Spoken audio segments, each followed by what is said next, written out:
Tim Silverwood is a passionate environmentalist. Through his educational and activist work, he is changing the way we think about waste and the littering of our coastal environments.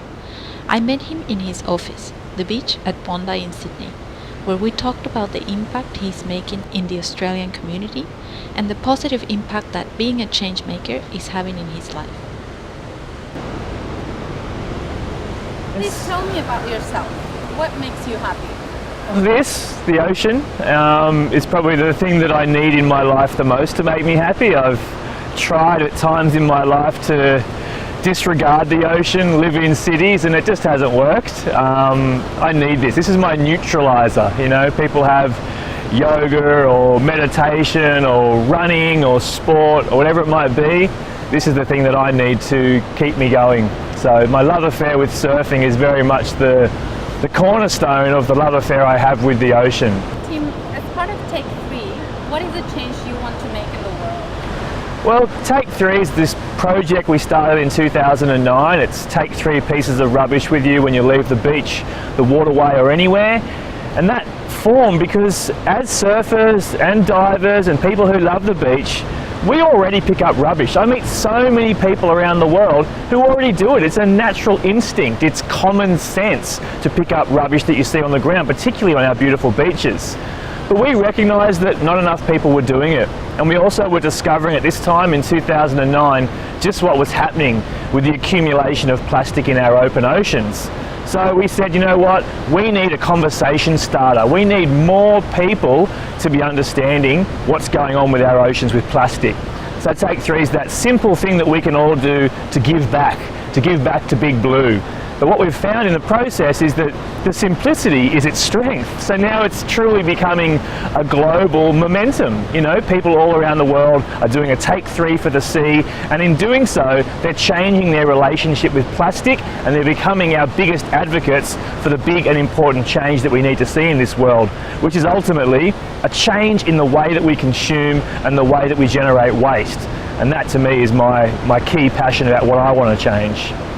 Tim, what does Take 3 do? Or is a very simple action, and that's obviously the ability to do something, but at the end of the day we want to try and change the system around the way we interact with waste, and particularly plastic. So a big part of our strategy is this education. So we get out there with schools, primary schools, high schools, we work with government, we work with industry to say, you know what, there's a problem, this is the reason to act, and this is what you can do to be part of the solution. So it's been a really, really rewarding sort of experience, particularly what is happening in the school space. We're trying to work more and more with people like Surf Lifesaving Clubs, who already have such an active presence on the beaches of Australia. And we want to try and work more with influential figures, celebrities and athletes, to sort of show to young people that it's cool to help. You know what I mean? There's so much connotations, particularly when I grew up, around picking up rubbish was somehow a dirty or a scabby thing to do. Even when I was in primary school, it was actually a punishment to go and pick up rubbish for 20 minutes. We don't want to be doing that. We want to be showing these people that picking up rubbish is an amazingly cool thing to do. Because you know what? If you don't pick it up, then that's going to go down the storm drains, into our creeks and our rivers and our oceans, and it's going to persist for hundreds of years. And so things like, you know, telling people to pick up bottle caps. I probably don't have one with me at the moment. I normally have bottle caps. All I do, I just can't walk past these things anymore because I've seen the images of the albatross with them in their stomachs. I know that they're going to persist out there forever. So let's try and get more people around the world to never walk past a bottle cap. That'd be a nice thing. Yeah. And how did you decide that this change is the one you needed to make? My journey really started, I suppose, when I was young, falling in love with surfing. I initially rode a boogie board, a bodyboard. So I was doing that from the age of 10. I had 2 fantastic friends. Any opportunity we got, we were hitching rides out with our parents, and we were just immersing ourselves at the beach. I remember even when I was about 10 or 11, seeing bait bags floating in the ocean behind the breakers. No one else was paddling out there to pick them up, but I was. I was picking them up, putting them in my wetsuit. I knew it didn't belong there. I must admit, I don't think there was any sort of awareness that those plastic bags were going to be a suffocation hazard to a dolphin or a turtle, but I knew they didn't belong there, so I picked them up. But what was the really big catalyst? I also studied sustainability at university. I got a bachelor's degree in science in sustainable resource management, so I knew I wanted to work in the conservation space. But what happened was, in my mid-20s, I started doing a lot of travelling to developing nations. I fell in love with surfing in Indonesia, snowboarding in Kashmir in India, and just examining this very complex relationship of humans. Like in India, over 1 billion people living in this one landmass, having a massive impact on the environment. So I was definitely putting all these pieces together, and the thing that kept emerging everywhere I travelled was waste, and waste going directly into the environment. Whether that was seeing cows eating plastic bags on a street in India, or rubbish from tourists being dumped over the side of a mountain in Kashmir, or surfing in amongst plastic in Indonesia. It was everywhere. So I came back to Australia and I said to myself, you know what? This is the thing that's actually going to be what I'm going to work on. I knew I wanted to work on waste and pollution. So I started kind of being a bit more, getting more educated about it, looking at what was happening. And then a key moment actually happened in about this time in 2009, about 5 years ago. I was camping on a road trip on the mid-north coast of New South Wales, and a surfer by the name of Dave Rastovich just happened to arrive in a kayak. He was kayaking in these kind of weird kayaks with sails on them from Byron Bay to Bondi to raise awareness about what was happening to cetaceans, to whales, but also what was happening in Japan with the Cove, the slaughtering of dolphins. So he just happened to arrive, and he was already quite an idol of mine, you know, an amazing surfer who didn't just surf to make money, he decided he could give back. So I met Dave and a guy called Chris Del Moro and their team, and a guy called Howie Cook, and we sat around a campfire, and I thought to myself, my goodness, you guys are doing it. You know, you're not just sitting back, you are doing it. So that was a real catalyst for me to say, you know what, Tim, you can do more. You can do more than just clean up the beach. You can do more than just talk to your mates. So I started getting verbal, and in this process of doing that, I met my two co-founders of Take 3, Amanda Marichal and Roberta Dixon-Volk. So that was where it all really began, back in 2009, 5 years ago. And how difficult has your journey been? And what have been the challenges? Oh gosh, where do we start? You know, I'd like to say that no one really tells you how hard it is to do the whole changemaker thing, but they do tell you, but you can't listen. This is the thing, when you decide to do something for a passion project, it gets to this point where you can't not do it. And that's what I really feel with Take 3. There's been so many challenges. There was the personal decisions I made, like particularly in 2011, you know, for 2 years, Take 3 was really just a sort of a backyard project, very grassroots. We were only really looking at how we could educate people on the Central Coast region of New South Wales. But something happened in 2011. I was flicking through online, as you do when you're actively learning about all these things, and I came across an article. It was in the University of San Diego publication, and it was something along the lines of 10K buys you a journey to see trash. And what it was doing, it was actually from Algalita Marine Research Institute. They were putting a call out for scientists and activists to join them on one of their expeditions to the Great Pacific Garbage Patch. And so I read this thing, and I can honestly say that right then and there, I knew I was going on that boat. I had a full-time job, I had a partner, I had a cosy little life in Newcastle, New South Wales, but I knew I was going to go on that boat and things were going to be different as a result. And they were. You know, I had to leave my job. I haven't worked for anyone since mid-2011. I've lost that relationship from probably being a little bit too passionate about the issue, and everything has been hard since. But you know what? I would not change a thing.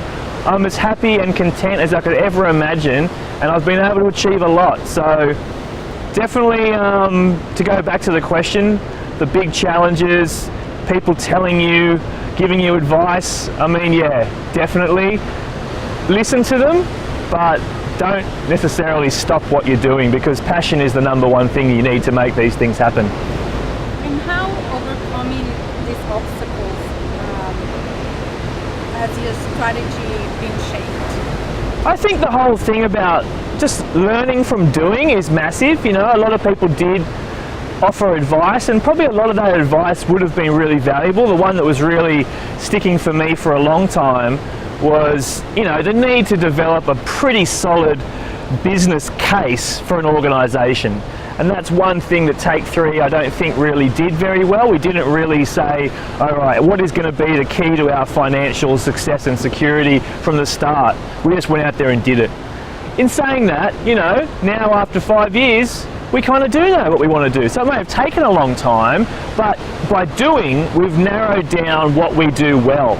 So for me, you know, you can certainly, yeah, take advice, take guidance, but just also learn from doing. Why do you do it? Because we have to, you know. It's an abomination that we've allowed our oceans to fill up with plastic, and it hasn't taken that long. You know, it's happening on our watch. There is so many things that we could be doing to minimise it, but we're not yet. So it's essential. It's essential. I mean, we developed plastics in the end of the 19th century, the first plastics. They became prominent, I suppose, in the early 20th century, but it wasn't until after World War II, or at least during the war effort, that we recognised the ability to make plastic that was designed to be thrown away. So that means in 70 years we've done this. We've created these giant gaping landfills to fill up with the stuff that we don't want anymore. We incinerate all these toxic materials polluting our atmosphere, and we've allowed our oceans to fill up. I mean, scientists say every beach in the world, every single beach you can go to and you can find a trace of plastic. They're saying that there's over 40,000 pieces of plastic per square kilometre in Antarctica. I mean, this is what we're doing. We go to Everest and there's trash there. We go to the bottom of the ocean canyons and there's trash there. I mean, this planet is too good to trash, and there's a way that we can mitigate against it. So we just want to try, you know, you got to try. What kind of reward do you get from working on all of your projects? Well, you get lots of rewards. You don't get the sort of conventional rewards that maybe most of the population seem to be seeking, i.e. financial reward, those pats on the backs and all the gifts that make you keep, you know, working like a, I don't know, like a slave. But you get really good rewards. You get to meet little kids who have heard you talk at their school or done a workshop and then come up and emailed you or seen you in the street and said, oh, you know what we did after that, Tim? We did this, this and this, and now I'm doing this, and I really want to be a marine biologist when I grow up. You get that kind of reward. So, you know, it's about your receptors, I suppose. If people think that they need a $150,000 job to be happy and reach their achievements in life, then go forth and do that. But if you've realised that there's amazing power in giving back to people and giving back to the planet, and that maybe that is the sort of rewards that we need to be recognising more of, then I'm certainly quite happy with that. Not to say I don't have big ambitions and goals for achieving success in the conventional context, but I certainly would never allow myself to disregard people and the planet in the process. And Tim, where does your driving force come from, and where do you get your strength from to continue? It's those that have come before me. One of the great things about my degree was it really looked at the history of the sustainability movement, the environmental movement. I mean, just 2 days ago, I was standing there like a kid at the window of an ice cream store watching Sylvia Earle present, a 79-year-old woman who's been doing this for, you know, 50 or 60 years, longer. Gosh, longer. You know what I mean? I've been doing it for 5. So that gives me strength. And to hear Sylvia's reasons, you know, the description she made the other day when someone asked her why she keeps going, why she spends 300 days of the year travelling around the world talking to people. It takes energy, I know. She says, well, why wouldn't you? If a child was teetering on the edge of a building, a toddler going to fall, what would you do? Would you stand there and spend 24 hours a day making sure you were in the right place to catch it? Or would you go and have a break? You know, this is the thing. We need to understand how vulnerable it is. I think I have a pretty clear understanding about the state of the world and the state of the oceans. I've only got 70, 80, 90 years on Earth in the millions and billions of years of existence. I feel like I can probably at least donate a bit of my time to try and make sure that the next generation and the hundreds of generations, hopefully, to come also have a functioning ecosystem to live on. I think that's a good enough reason. What inspires you to? The beautifully complex biosphere in which we live. I mean, this is all amazing. This is, you know, gosh, this is magical. It's the fact that it all works. You know, it does work, but, you know, you destroy the oceans and it won't work. You take away all the rainforests and it won't work. You take away all these key species in the food web and it won't work. So this inspires me, you know, and to think that less plastic in the ocean means more possibility for the resilience of the ocean to actually bounce back and achieve its kind of homeostasis. It's, you know, this inspires me for sure. How successful do you believe you've been as a change maker? That's a pretty hard question to answer, I suppose.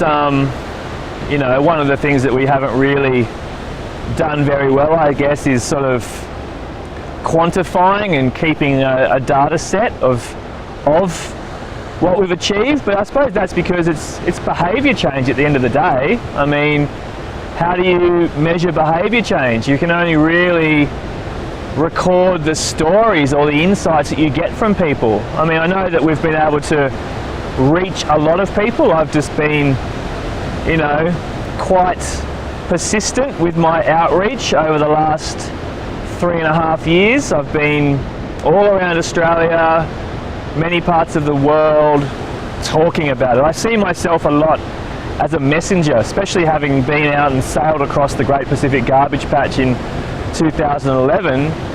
It allows me to go and be a messenger, to say I've been there, I've seen it, I know the scale of the problem, what are you guys going to do to be part of the solution? But I do get really rewarded when I find out that some people, as a result of hearing my presentations or participating in our workshops, have gone on to start their own actions, and there's a lot of examples of those, and I think that that's definitely something to be proud of, I guess, to know that your energy, your enthusiasm, your passion can translate into making someone else realise that they can similarly do something, do a lot. So yeah, I don't know how else to quantify that. What would you consider your greatest achievement so far, and what do you think still remains to be done? I think the greatest achievement is just simply the recognition that I could. I think, you know, that to me is a pretty profound thing for anyone to recognise, and this to me was to say, you know what, I am going to quit my job. I am going to just dive head first into the unknown in running a charity, building up my profile, becoming an environmentalist as a job. I mean, who has that? Who has an environmentalist as a job? You know, so I think that to me is what I'm most proud of, that I took a blind leap of faith. I've made it work. It hasn't been easy, but I've made it work. And here we are 3.5 years on. What do you think still remains to be done? Oh, so much. There's still plastic in the ocean, and there's going to be there forever. Oh, I mean, when you're talking about solving this problem, it's many levels. Obviously, we need a lot more education. I really feel like when I was young, I was very influenced by the branding and messaging that was existing in the 80s and 90s around Do the Right Thing. Ian Kiernan with Clean Up Australia was like a national hero. All the branding was so strong and it got through to kids. Most of the people my age, they get it. They really understand that littering is an abominable act and that we need to do more to kind of keep Australia beautiful. But yet here we are a couple of decades later and the messaging hasn't translated. the students that I see, the people I see in different parts of Australia seem to have no understanding of the impact of something as simple as littering. So the industry and the government in that regard have failed in creating a good, solid understanding, probably in part due to the very changing nature of the mediums in which we interact with marketing messages. It was just newspaper, TV and radio at one stage. Now it's across hundreds of different platforms. But in saying so, it needs to happen. Education needs to happen. Legislation change is key. Anyone who knows me will know that I'm fundamental in my stance on things like a incentive scheme for people to recycle. The biggest and most important example is the 10-cent refund on bottles and cans, because it works. You incentivize people to put that recyclable item back into the recycling system, then it won't go in the bin that's going to go to landfill, and people won't just litter it out their car window or leave it after a picnic. It's worth money. That makes sense. That's human behaviour. We also desperately need to ban plastic bags. This is a global movement. Already 4 states and territories in Australia have bans on thin plastic bags. We need that national, and we need it to be upping the ante so we don't allow products that are just greenwashing nonsense, degradable bags, to be acceptable. Forget it. We need to take a fundamental stance there. There's legislation on microbeads in cosmetic products. Some products contain up to 300,000 tiny pieces of plastic in a single personal care product. They go straight down the drain, they don't get filtered out in our sewage systems, and they get deposited into the ocean or our environment. There's microfibers on synthetic clothing. A single polar fleece jumper that you put into a washing machine, a conventional washing machine, can shed 2,000 microscopic fibers that don't go through and get filtered out. There's that, there's polystyrene, there's a long way to go in legislation change. And there's also a whole realm of opportunity in encouraging the bigger corporations to design out waste. They need to realise that they can actually start the process with their designers to make products that are less harmful on the environment, more recyclable, less plastic, and also design them for repurpose. And this is where it gets really exciting, you know.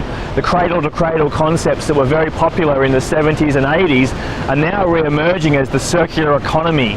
What an amazing philosophy, that we can restructure our entire economy so that we don't just keep sending stuff to landfill or allowing for this incessant pollution. We can actually reshape our economy. It's possible, and this is actually being proven now with some of the studies coming out of the Ellen MacArthur Foundation and the European Union. There is a lot of money in developing our economy around these principles. So I'm very happy to be a part of any momentum and any movement to try and be embracing and promoting these philosophies. If you were in a position of power, what would you change and what policies would you put in place? The work that's being pioneered around the world on, you know, ecocide, I think is something that, if there was a political climate that would allow it to be even considered, I would love that. I think that the notion that environmental degradation as a consequence of corporate and business orientated activity is a crime, you know, and this is what people like David Suzuki and many others are saying, you know. The ocean has rights, you know, the rivers have rights, the fish in the ocean have rights. Do they, you know, they do. They have rights to be able to continue to prosper. Who are we to say that that is simply dollars waiting for us to cash in on? You know, like even Sylvia Earle says, what is the value of a healthy tuna in the ocean? At the moment, a tuna is just that wonderful, you know, resource of flesh that will sell in a Tokyo fish market for upwards of €500,000 for a bluefin tuna. But what is the value of it actually lasting in the ocean? The services it provides, its importance in the complex food web. So that would be a very, very interesting thing to see prosper in the coming decades. But on the sort of relationship with myself and politics, I am intrigued by politics. I understand full well that it is the way to make things better, is to get a grasp on politics. But I must admit, I'm very disillusioned by politics. To think that people with the most wonderful of intentions, be they an environment minister or a prime minister, they know what needs to be done. Many of them want to make the changes that we want to see, but they can't because corporations control government. The economy controls government. It is just the nature of our time. So I'd like to hope that in the coming years that landscape changes. And maybe when it does, I'll be ready to do something. But for now, I just couldn't imagine. I mean, think about someone like Peter Garrett. You know, he had a vision. He had a vision for the environment. He went into politics and those visions weren't able to be realised. It's just, you know, it's hard. Politics is hard. How has your work towards change impacted your life? Well, what's beautiful, I suppose, is my journey's been very, you know, quite organic and natural, you know. I literally wasn't interested in being a change maker. I had no passion to go out there and be a bold advocate for anything necessarily until this issue came up, until Take 3 started to get momentum. But now, you know, I'm looking at it going, okay, well, Take 3 is great, it's amazing, it's powerful, look at what it's achieving, but at the end of the day, it's not going to solve it. You know, getting people to pick up rubbish that's present in the environment is great, it's removing a hazard, it's helping the planet, but why did that stuff get there? How do we change the system so that we don't even need to Take 3? Wouldn't that be an achievement, you know? So my journey now is all about understanding the complexities of the system and finding where there's a problem, where we can find a solution. So that to me is going to be the remainder of my time in this space, is going to be looking at waste, looking at consumption, looking at all the sort of factors that play in amongst that and trying to solve more problems. And the wonderful thing about that is there's a lot of money in waste. I don't know if you've noticed, but there is a lot of money in waste. A good example is the New South Wales government, just where we live here in Sydney. They pledged $463 million for a 3-year program to waste less and recycle more. That's a lot of money. So that goes to show you how much commitment just one government has here in a little old state in Australia to try and solve these challenges. And that is happening globally. We know we can't keep carrying on the way we have been. We can't keep going business as usual where waste is concerned. We're running out of space for landfill. We're running out of the natural feedstocks and materials to make all this stuff. Things need to change and they can change.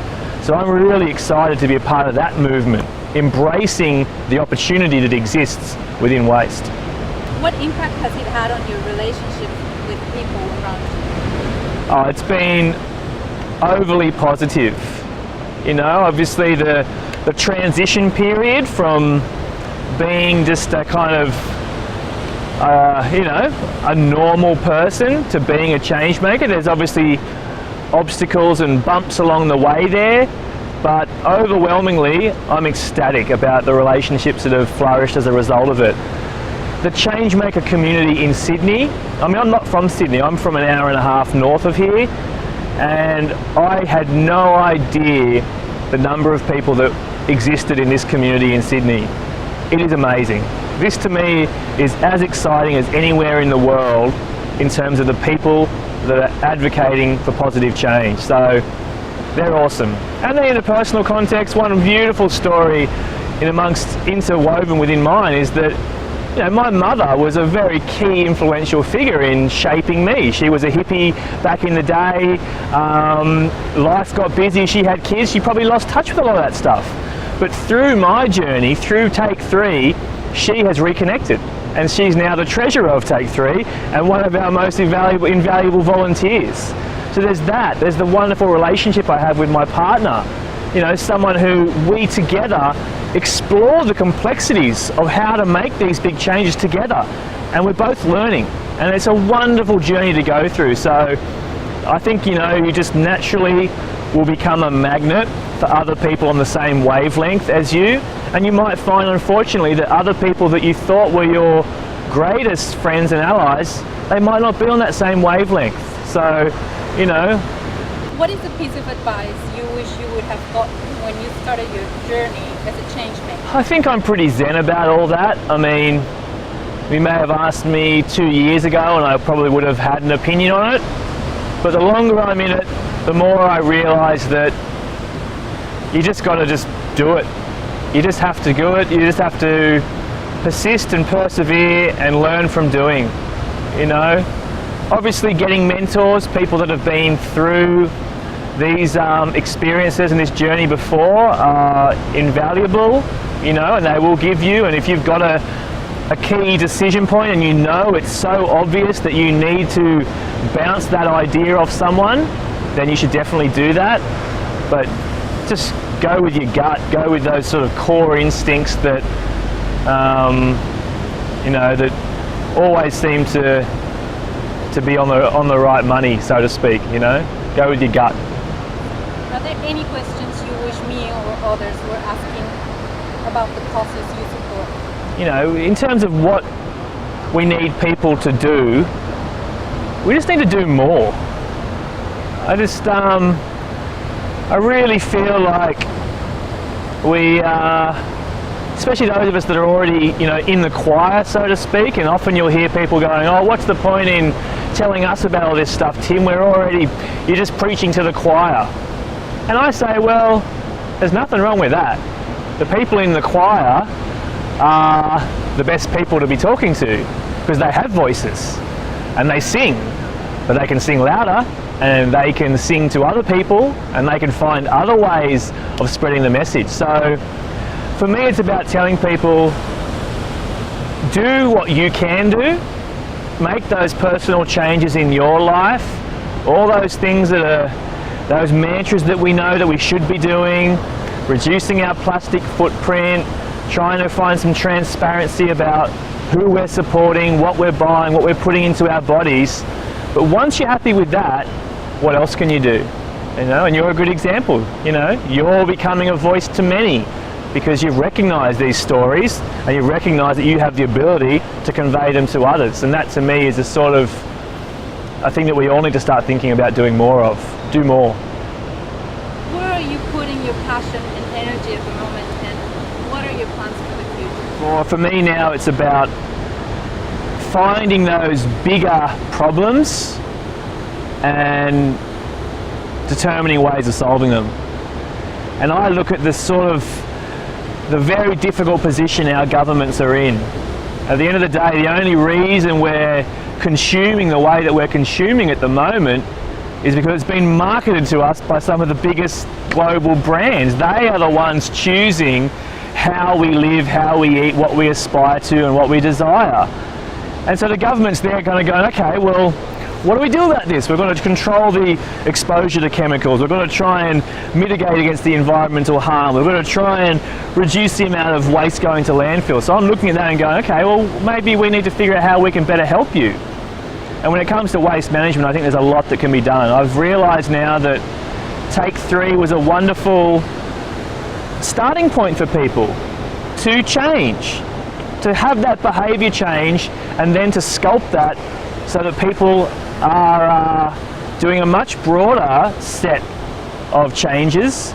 And I'd love to be able to sort of instigate those, understand the mechanisms behind it, the sociology, and help government to do that. So that's where my key passion is at the moment. And to help industry too. There is genuinely a lot of companies out there who do want to change. Obviously it needs to fit into the existing business model that they rely upon to keep their shareholders happy, but there is a lot of opportunity there. So that sort of consulting,